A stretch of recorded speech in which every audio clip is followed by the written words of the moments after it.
पप्पू यादव के आवास पे हमारी मौजूदगी है और आपको पता ही होगा कि लगातार नीट प्रकरण मामले में पप्पू यादव आवाज़ को बुलंद कर रहे थे और जिस प्रकार से थोड़ी देर पहले पप्पू यादव के मंदिरी आवास पे पटना पुलिस की टीम पहुंची है और उसके बाद लगातार जो मामला क्या है, खुद हमारे साथ सांसद महोदय जिस प्रकार से पटना पुलिस की जो टीम आई है, आखिर क्या कारण है और पटना पुलिस यहाँ मुझको कोई जानकारी नहीं है।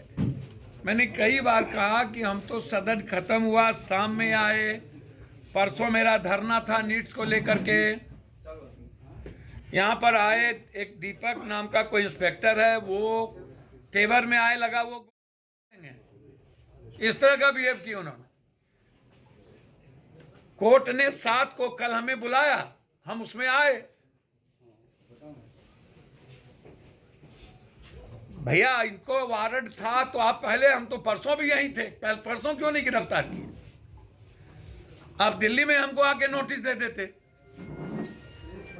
तो अब रात में इस तरीके से सिविल में आकर के करना, ये क्या बात है? ये वारंट बता रहे हैं कौन से केस का है सर, क्या है, कुछ ऐसी जानकारी? भैया मुझको नहीं, 35 साल पहले कोई एक नॉर्मल केस था जिसका बेल टूट गया, बस यही बातें थी। इनको पप्पू यादव से डर क्यों? कोरोना में भी ये इसी तरह का बिहेव किए थे मेरे साथ, आज भी ये इसी तरह का बिहेव। क्या बताएंगे सर आपको? पुलिस क्या बता रही है? कुछ नहीं, बस आए और सिविल में एक दीपक नाम का कोई अपने को इंस्पेक्टर कहता है, उसका एटीट्यूड देखिएगा तो आप बता नहीं पाओगे। तो हमको लगा कोई आ गया, सब सिविल में आए, एक भी वर्दी में नहीं थे। क्या वजह लग रहा है कि अब सिविल में आकर के ट्रेंडम आपसे कुछ तो कहा होगा उन लोगों ने? वारंट है, चलिए। अरेस्ट करने लगा। कौन सा मामला है आप? भैया हमको कुछ पता चले तब ना भैया। 35 साल पुराना किसी केस में एक बेल टूट गई, कोर्ट ने कहा 7 को आप मेरे कोर्ट आइए। हम हाउस खत्म हुआ, हम आ गए। अच्छा, कल आपको कोर्ट जाना ही था? जी, कल 7 तारीख कल कोर्ट के लिए तो आए। हमको क्या पता कि ये इतने बड़े वीर बांकुरा हैं, इतने बड़े बहादुर हैं।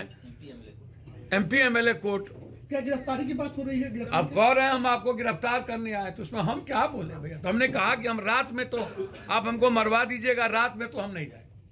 एडवोकेट आ रहे हैं, एडवोकेट को मैंने बुलाया है।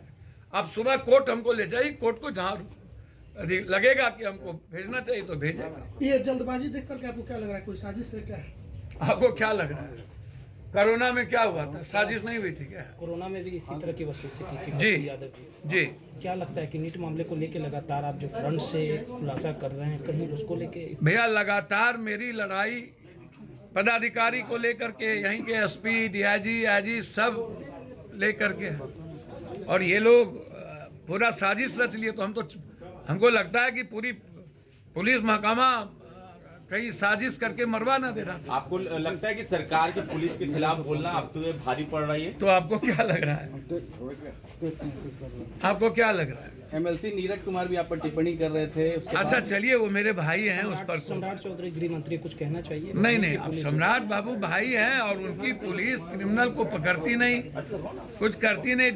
डेली बलात्कार हो रहे हैं और पप्पू यादव के लिए क्रिमिनल आ गए। जब मेरा हाउस चल रहा है, लोकसभा चल रहा है और हम कोर्ट का सम्मान करने आए, और उसके बाद इस तरह का बिहेव, बाप रे। अभी गिरफ्तारी दीजिएगा कि आप सुबह में कोर्ट ही जाइएगा? नहीं, मैंने तो कहा कि आपको लगता है कि हाउस अरेस्ट करना है तो आप कर लीजिए, आप रात भर रहिए, मुझे कोई आपत्ति नहीं। चलिए, सीधे तौर पे पप्पू यादव जी थे, पप्पू यादव जी अपने बात को रख रहे थे और आपको पता ही होगा कि नीट प्रकरण मामले में लगातार बोल रहे थे। अब देखना दिलचस्प होगा कि पुलिस उन्हें गिरफ्तार करने आई है और लगातार उन्होंने कहा कि वो कोर्ट में ही जाएंगे।